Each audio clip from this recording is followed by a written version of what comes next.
Wahyu 3 ayat 1 sampai 6. Kepada jemaat di Sardis. Dan tuliskanlah kepada malaikat jemaat di Sardis, inilah firman Dia yang memiliki ketujuh roh Allah dan ketujuh bintang itu. Aku tahu segala pekerjaanmu. Engkau dikatakan hidup, padahal engkau mati. Bangunlah dan kuatkanlah apa yang masih tinggal yang sudah hampir mati.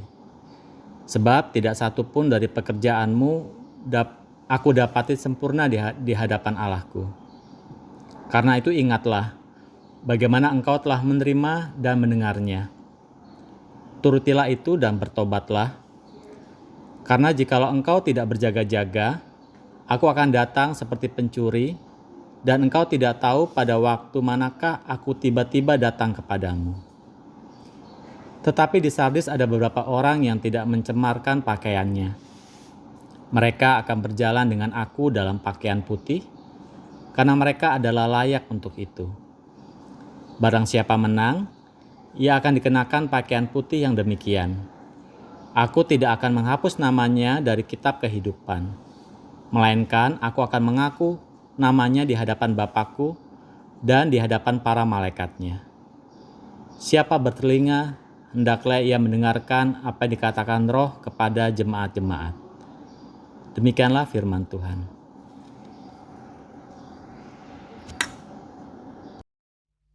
Shalom jemaat yang dikasihi Tuhan. Renungan kita pada hari ini mengambil tema hidup atau mati. Firman Tuhan yang mendasarinya terambil dari Wahyu pasal 3 ayat 1. Tertulis demikian.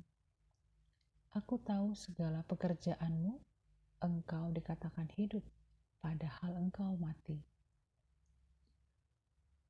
Banyak orang tidak percaya hidupnya menjadi begitu mengenaskan.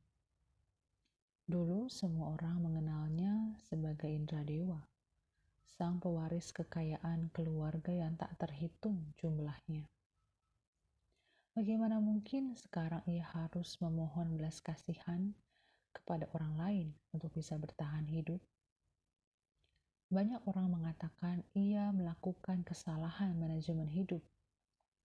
Ia terlena di dalam kemewahan dan terlalu malas untuk berpikir bagaimana mengelola warisan keluarganya dengan baik dan bertanggung jawab. 700 tahun sebelum surat ini ditulis, Sardis merupakan salah satu dari beberapa kota terhebat di dunia. Namun, pada saat Yohanes menulis surat kepada jemaat di Sardis, kota ini sudah mengalami kemunduran. Orang-orang Sardis yang dulu hebat telah menjadi orang-orang lemah. 2 kali mereka kehilangan kotanya karena terlalu malas untuk berjaga-jaga. Kemalasan ini juga terjadi pada persekutuan umat. Gereja telah kehilangan gairah hidupnya. Gereja seolah-olah telah menjadi mayat. Karena itulah Tuhan menegur mereka dengan keras. Aku tahu segala pekerjaanmu. Engkau dikatakan hidup, padahal engkau mati. Ada bahaya ketika seseorang telah berada di zona nyaman, yaitu rasa puas diri. Perasaan puas diri seringkali membuat orang terlena sehingga tidak mampu berbuat apa-apa. Namun, panggilan kehidupan adalah berkarya dan berbuah. Jangan sampai orang lain tidak dapat membedakan apakah kita hidup atau sudah mati. Biarlah firman Tuhan menolong kita untuk semakin menghayati panggilan kehidupan kita sebagai orang-orang percaya. Amin. Allah Bapa di dalam Yesus Kristus, terima kasih untuk cinta kasih yang Allah berikan bagi kami, yang senantiasa menuntun hidup kami. Pada pagi hari ini kami bersyukur yang mana kami masih diberi kesempatan untuk menyampaikan pokok-pokok doa syafaat kami. Kami berdoa untuk pergumulan yang ada di setiap keluarga. Tuhanlah selalu memberi kami pengharapan sehingga kami kuat menghadapi situasi yang terjadi pada saat ini, terutama dalam perekonomian tiap keluarga. Tapi biarlah semua yang kami hadapi, baik susah maupun senang, kami percaya dan yakin Tuhan selalu menolong kami. Begitupun saudara-saudara kami yang masih mencari pekerjaan, karena di masa pandemi ini banyak yang berhenti bekerja, tapi Tuhan selalu memberikan kesabaran sehingga apapun yang mereka alami, biarlah mereka selalu berserah dan berpengharapan terus kepadamu Bapa.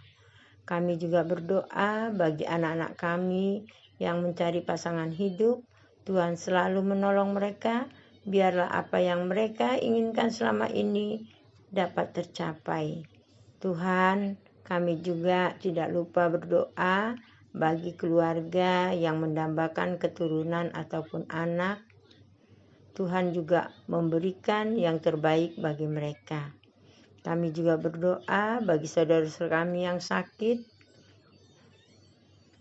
dan yang sedang isoma karena pandemi. Tuhanlah yang menolong mereka. Biarlah segala makanan dan obat-obatan yang mereka konsumsi dapat menyembuhkan sakit penyakit yang mereka alami. Kami percaya Tuhan adalah tabib yang dapat menyembuhkan semuanya penyakit yang ada di dalam tubuh mereka. Terima kasih untuk semuanya ini Tuhan. Terpujilah namamu. Inilah doa dan permohonan kami yang kami alaskan hanya di dalam nama Tuhan kami Yesus Kristus. Tuhan Yesus yang baik, saat ini kami datang kepadamu menyatukan hati kami ya Tuhan untuk menaikkan doa kami. Kami berdoa ya Tuhan untuk gereja kami. Terkhusus bagi para pelayan gereja yang ada di gereja kami Tuhan. Kami berdoa bagi mereka. Biarlah Tuhan memberkati mereka satu persatu Tuhan Yesus. Dan tolong setiap pelayan gereja Tuhan agar semakin setia melayani dengan sepenuh hati untuk kemuliaan nama Tuhan. Berkatilah dalam setiap pergumulan yang mereka hadapi. Tuhan memberikan jalan keluar dan pertolongan. Terima kasih Tuhan. Kami berdoa untuk program kerja gereja. Biarlah semua program kerja gereja yang sudah dicanangkan, yang sudah dipersiapkan, bisa berdampak yang baik bagi banyak orang. Tuhan Yesus menolong sehingga bisa dipersiapkan dengan baik pula Tuhan. Kami bisa menjadi terang-Mu melalui program kerja yang kami lakukan di gereja kami. Kami pun berdoa untuk ibadah onsite dan online di GKI Perumnas. Tuhan Yesus, kami percaya dimanapun kami beribadah dengan sungguh-sungguh, di situ pun Engkau ada bersama kami Tuhan. Biarlah melalui ibadah onsite dan online di GKI Perumnas, umat-Mu Tuhan bisa bertumbuh dalam iman kepada Engkau, benar-benar beribadah dengan sungguh-sungguh dan sukacita, memuji, memuliakan nama-Mu. Segala persiapan yang dilakukan, baik secara onsite ataupun online, Tuhan yang memberkati prosesnya supaya berjalan dengan lancar. Sehingga dalam ibadah, selalu nama Tuhan saja yang dipuji dan dimuliakan. Terima kasih Tuhan Yesus, dalam nama Yesus kami berdoa. Bapa kami yang ada di surga, terima kasih Bapa atas berkat yang Engkau karuniakan kepada kami.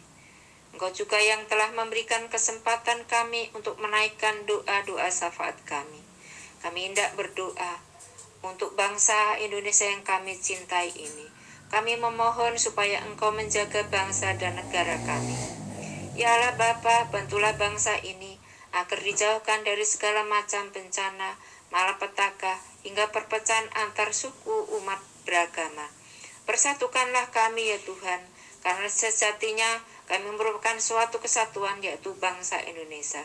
Ajarlah kami untuk terus saling menghormati satu dengan yang lain, supaya kami bisa menjaga toleransi yang selama ini terjaga.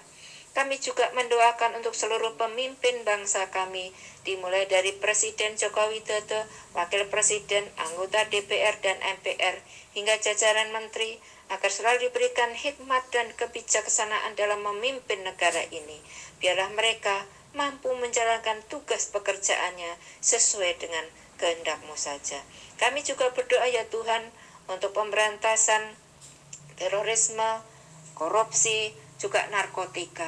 Kiranya Engkau memberkati para pejabat, yang bekerja untuk memberantas korupsi, terorisme, juga narkotika, agar mereka dapat bersungguh-sungguh bekerja hanya untuk kemuliaan nama-Mu, sehingga kami bangsa Indonesia boleh lebih makmur dan sejahtera, dan kami juga dapat hidup damai di negeri yang kami cintai ini.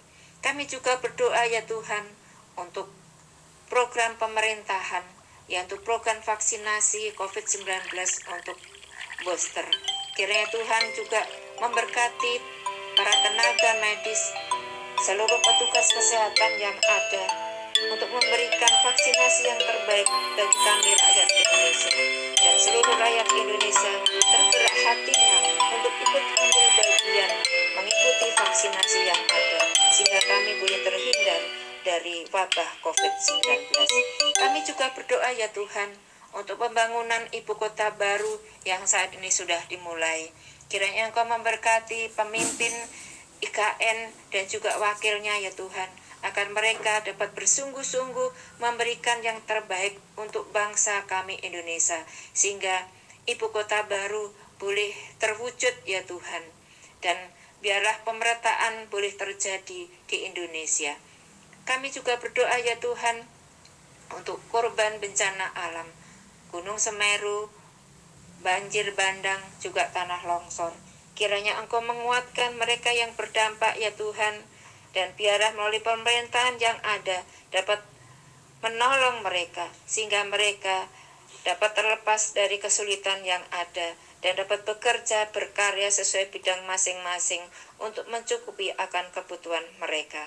Kami juga berdoa ya Tuhan untuk seluruh rakyat Indonesia, untuk terus mendukung program-program pemerintahan yang ada ya Tuhan, agar Indonesia dapat lebih maju dan sejajar dengan negara-negara lain. Inilah doa permohonan kami alaskan di dalam nama Tuhan kami Yesus Kristus. Amin.